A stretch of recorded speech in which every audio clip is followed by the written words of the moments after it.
Yes, let's, lady there. I'm sorry, I should comment on the end, but I can't have to speak out now.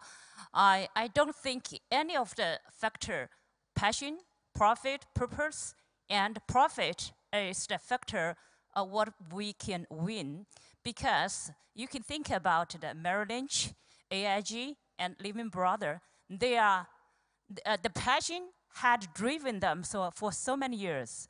They were powerful. They were profitable. They have exact purpose why they failed. I think that factor, my answer is that ability of managing uncertainty and the current circumstances.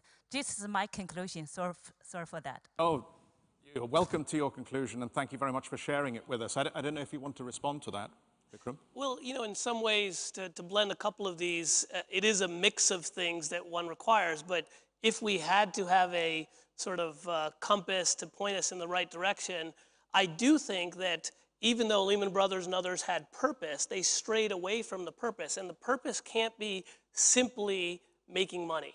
If the purpose is to provide a financial product that works for the clients, my sense is that some different dynamic would have emerged. And that's why I would still focus on purpose as something to hang our head on, although I would never want to be on the opposite side of argument with John. But I think passion stems from purpose. Okay, David Green, can I bring you into the conversation here? You do some interesting work at Project Impact as a social entrepreneur. Purpose has been obviously mission critical for what you do. Just tell us a little bit about what you're doing now and why purpose may or may not be at the core of what you do. I've mainly worked in developing healthcare, primarily eye care programs that are self-financing from user fees, but where fees from higher paying patients cross-subsidize care for lower paying patients. So for instance, at Aravind Eye Hospital in India, they do 300,000 surgeries a year, and more than 60% are done for free, and yet they have more than a 50% profit margin.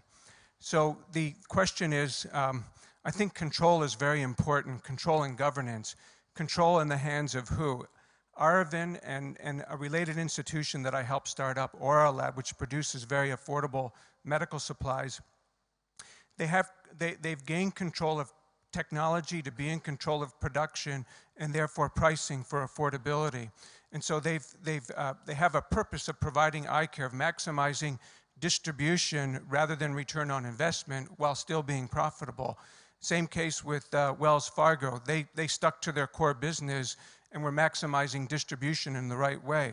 And so I think it has to do with choice of how you use that profit and production capacity, and that creates a value system that perhaps skews a company away from just return on investment for personal use. Thank you.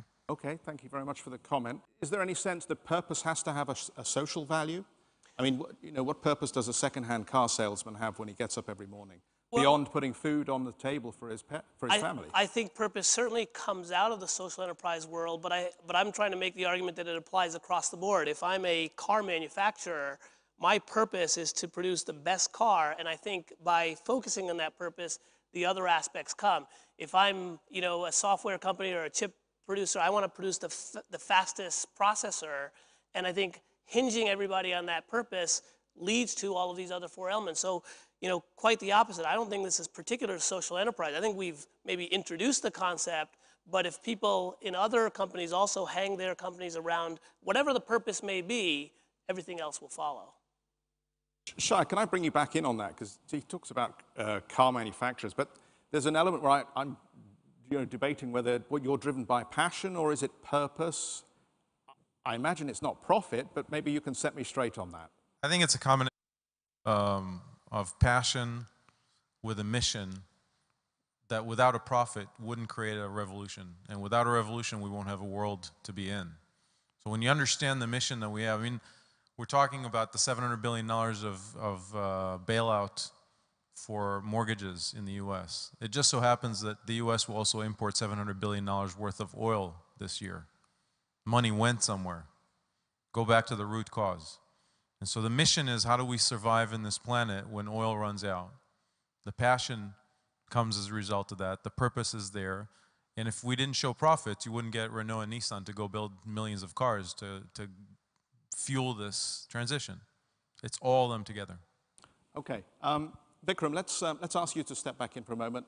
Just sum up for us what we've heard here, why you think purpose may be the first among equals of the drivers. Well, if I go back to Socrates, right, the question, why am I here, that applies to the individual, it is to live a good life, to find my mission.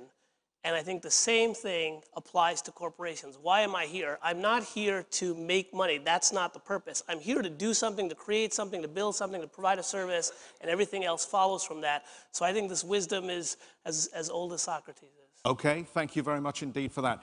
We have to take a quick break. We'll be back in just a second to make the case for profit. I mean, come on, we're all in business, aren't we? Shouldn't that be the starting point here? We'll be back in just a moment. Stay with us.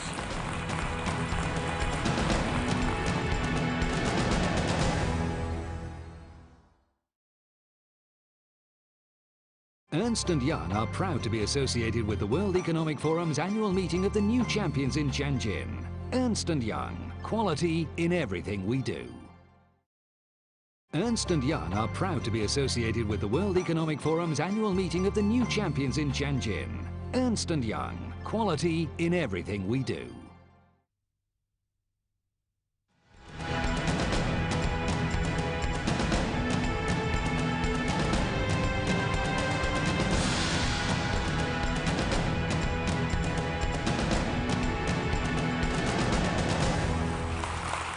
Welcome to our debate, What Wins Now, from the World Economic Forum meeting of the new champions in Tianjin, China. What should the people steering companies and economies prioritize? Is the excess which has brought major financial institutions to their knees in recent weeks the inevitable outcome of being motivated by profit or greed, as some might choose to call it?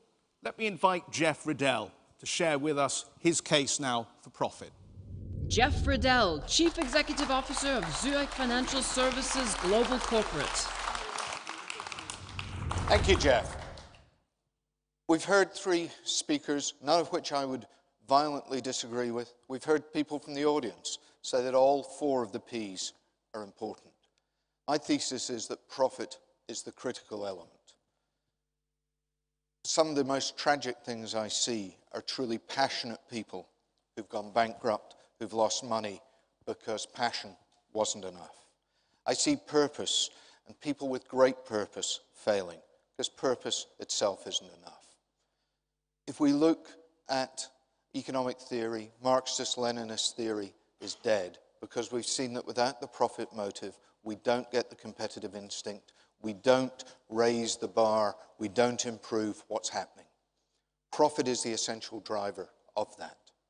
But Jeff made a mistake, as I would say there, when he said, is greed another name for profit? I would disagree with that. I think greed is typical of anything in excess, and excess is bad. In any extreme, any excess leads us to a bad place. I would suggest that we're talking about businesses here, and when you look at a business, you're talking about sustainable profit. Short-term profit becomes susceptible to greed. When one looks at sustainability, one has to take the other P's into account. One looks at customer relevance. Customer relevance is what makes people decide. Every transaction is decided because somebody's decided what is most relevant for them out of the choices available. For a business to be customer relevant, it has to understand the customer, it has to have a mission, it has to have a purpose. But without the rudder of profit, it will get into trouble.